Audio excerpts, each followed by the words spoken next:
Ministro da Saúde de Israel diz que Messias interromperá a pandemia até 16 de abril.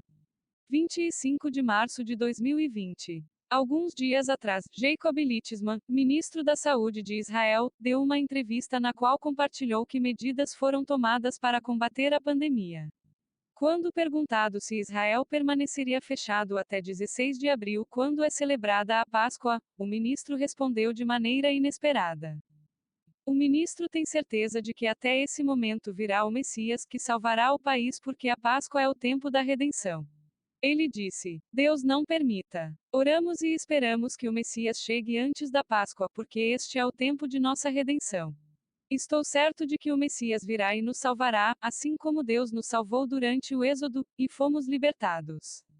O Messias virá e salvará todos nós. Anteriormente, o site Breaking Israel News, com referência aos rabinos mais famosos, relatou que o Messias já estava em Israel e agora a questão é apenas quando ele se anunciará publicamente.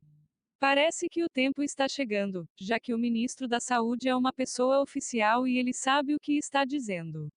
Portanto, se os ministros de Israel falaram que o Messias se manifestará antes de 8 e 16 de abril e interromperá a pandemia, então eles têm boas razões para isso. Além disso, indiretamente, as palavras do ministro israelense são confirmadas por rumores dos mais altos círculos financeiros dos Estados Unidos, onde afirmam que a questão da pandemia será resolvida no final de abril e que haverá um boom inimaginável à economia.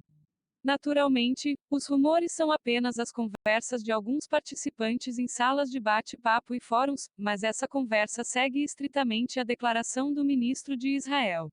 Portanto, podemos pensar que até maio, de alguma forma, a crise acabará. A cessação, ou pelo menos o enfraquecimento da epidemia e a redução da quarentena mundial são boas notícias para muitos otimistas que murmuram constantemente que os profetas estão mentindo e que não haverá nada. No entanto, temos más notícias, especialmente para os otimistas. Como todos os escatologistas sabem, o Messias que veio a Israel terá que parar algum tipo de grande guerra. Portanto, se o Messias interromper a pandemia, ele terá que parar a guerra para que todas as previsões se realizem. Já existe uma pandemia no mundo, mas até o momento não há uma grande guerra, portanto, se o ministro estiver certo, é provável que a guerra comece em um futuro muito próximo. Além disso, de acordo com os mais famosos místicos israelenses, a praga COVID-19 é um dos episódios da guerra entre Gog e Magog.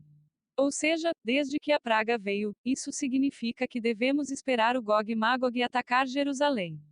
Ministro da Saúde de Israel diz que Messias interromperá a pandemia até 16 de abril. 25 de março de 2020. Alguns dias atrás, Jacob Litzman, ministro da Saúde de Israel,